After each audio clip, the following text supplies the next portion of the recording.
ایک میں حدیث بیان کرنا چاہ رہی ہوں یہاں پر، صحیح بخاری کی ایک حدیث ہے 5093۔ اچھا اس میں نہ کہا ٹھیک گیا کہ نحوست آپ صلی اللہ علیہ وآلہ وسلم نے کہا کہ عورت گھوڑے اور گھر کے اندر ہے، تو اس کی مجھے ہاں، سمجھ نہیں آتی کہ کس سینس میں کہا گیا کہ عورت میں نحوست۔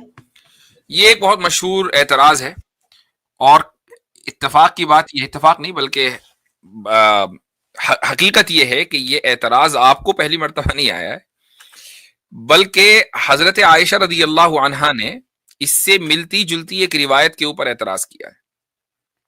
حضرت عائشہ نے ایک کتاب ہے کہ جس میں حضرت عائشہ نے صحابہ کی بیان کردہ روایات پر جو اعتراضات کیے ہیں وہ پوری روایات ایک کتاب میں جمع کر دی ایک محدث نے، ٹھیک ہے؟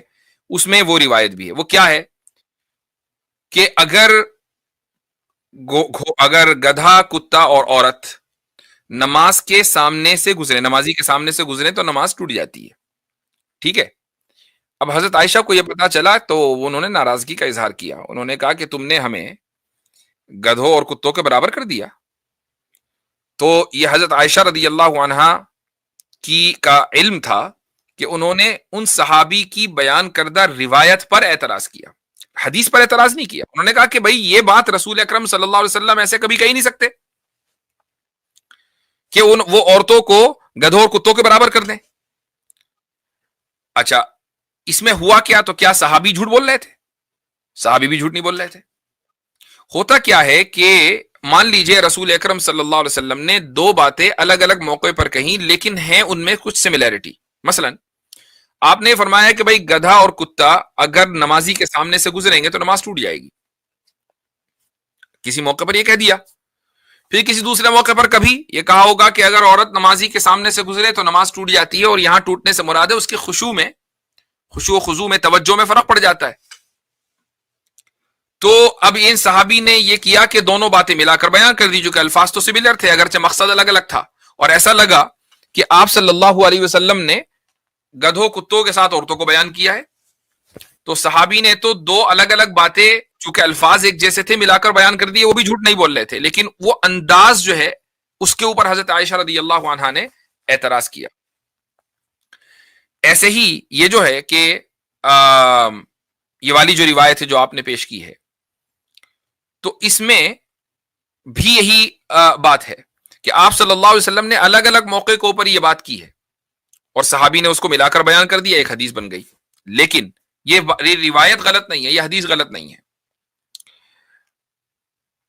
حدیث کے جو الفاظ ہیں میں اس کو نکال لیتا ہوں ایک مرتبہ، اور الشؤم، ایک منٹ، الشؤم، ہاں جی جتنے بھی مسلم کالر ہیں وہ ابھی لیو کر جائیں، اب نان مسلم کا ٹرن ہے، تو آپ اگلے ہفتے انشاءاللہ شروع میں جوائن کیجیے گا۔ جی ہاں بالکل، اس ٹائم آپ کو تو آپ کلیئر کر دیں اسٹیج۔ جی، یہ ہے کہ حضرت ابن عمر رضی اللہ عنہ کی روایت ہے اور صحیحین میں ہے کہ رسول اکرم صلی اللہ علیہ وسلم نے فرمایا کہ شؤم کے معنی ہے نحوست، کہ اگر کسی میں نحوست پائی جاتی ہے، اول تو نحوست کا کوئی کانسیپٹ اسلام میں نہیں ہے، لیکن اگر ہے کہیں تو وہ تین چیزوں میں ہے، گھوڑے میں، عورت میں اور گھر میں۔ اس کا مطلب کیا ہوا؟ اس کا مطلب بہت واضح ہے، اور وہ یہ ہے کہ انسان کو جو سکون ملتا ہے وہ دراصل ان تین چیزوں سے ملتا ہے اس کی زندگی میں۔ گھر اگر وسیع ہے، سہولتیں آس پاس ہیں تو اس کو سکون ملے گا، لیکن اگر وہ کہیں جنگل بیابان میں رہ رہا ہے، یا گھر کے افراد زیادہ ہیں اور گھر چھوٹا ہے، تو گھر میں اس کو سکون کیسے ملے گا؟ تنگی ہی تنگی رہے گی۔ اسی طریقے سے سواری، گاڑی آپ کی کھچاڑا ہے اور آپ کو لمبے سفر کرنے تو کیسے کریں گے، لیکن اگر گاڑی آپ کی شاندار ہے، آرام دہ ہے، تو سکون ہے۔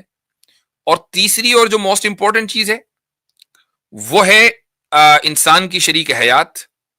تو اگر شریک حیات باعث سکون ہے، سکون کا سبب ہے، تو انسان کی زندگی جنت ہے۔ لیکن اگر وہی سکون کا سبب نہیں ہے تو اس کی زندگی جہنم ہے۔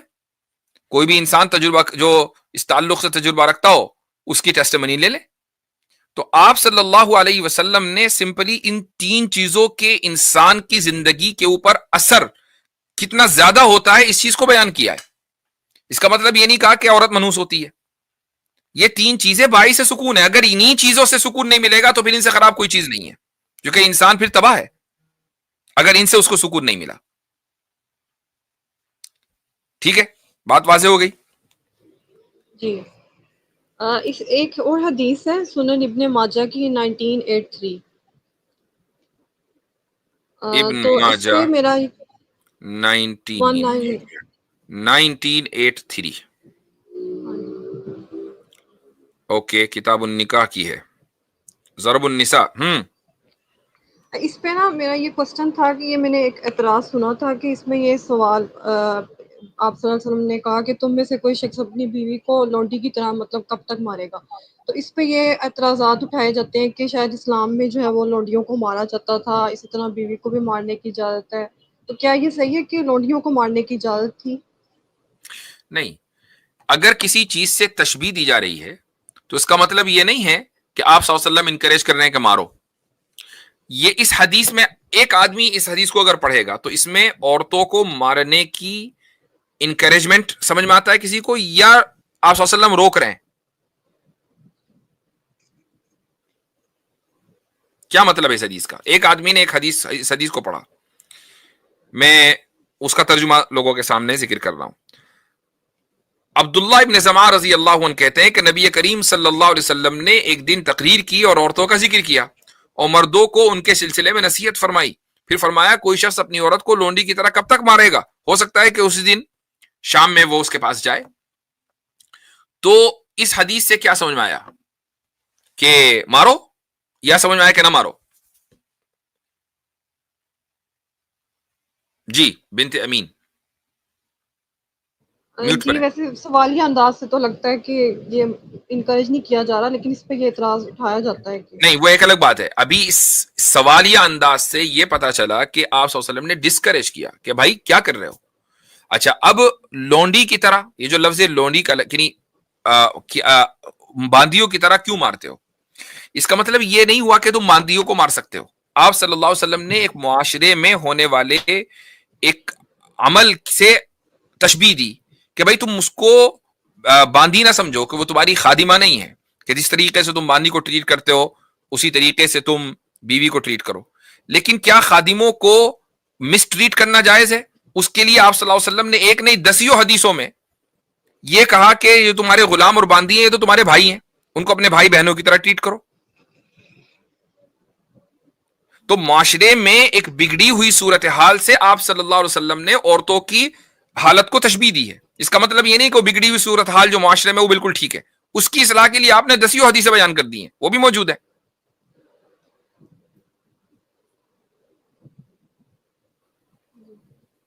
ٹھیک ہے, ہو گئے سوال آپ کے؟ بس اچھا لاسٹ کوسچن تھا میرا ایک. جی بس لاسٹ کوسچن ہے. ہاں بہت سارے وہ آپ کے جی, وہ مجھے حوالہ اس گفتگو کی اس رو میں زیادہ اس کو تلاش نہیں کر پایا, تو میں تلاش کر لوں گا, انشاءاللہ مل جائے گا بہرحال. جی ہاں, میرا لاسٹ کوسچن تھا کہ میں لگ بھگ آج 6 سال ہو گئے جب میں میٹرک کے بعد ایف ایس سی میں ہوئی, تو وہاں پر مجھے نا ایولیوشن پہ میں اسکیپٹسزم کا شکار ہو کے مطلب میں ریلیجن سے تھوڑا ہٹ گئی تھی.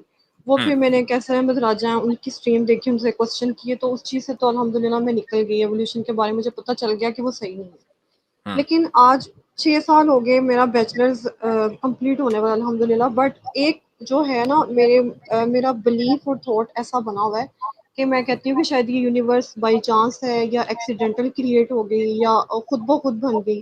اس چیز میں سے میں یہ نکلنا چاہ رہی ہوں کمپلیٹلی, کہ میں اس میں سے نکل جاؤں اور ریلیجیس ہو جاؤں, بٹ میں نکل نہیں پا رہی اس میں سے.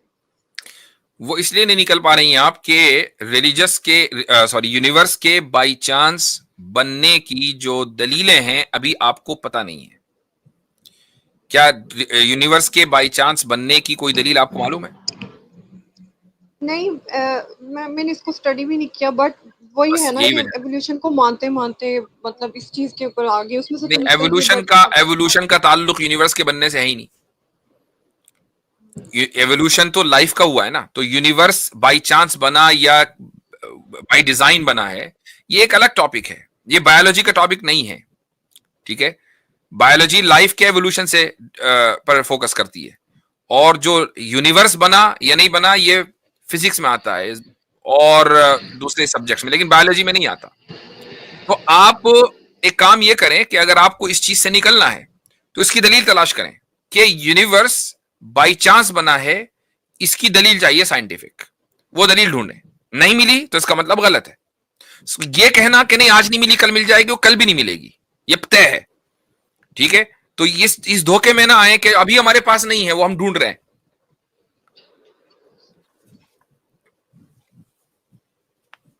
تو آپ اس کی دلیل تلاش کریں اور آپ کو انشاءاللہ ملے گی نہیں. جب ملے گی نہیں تو انشاءاللہ آپ کا ایمان ریسٹور ہوگا.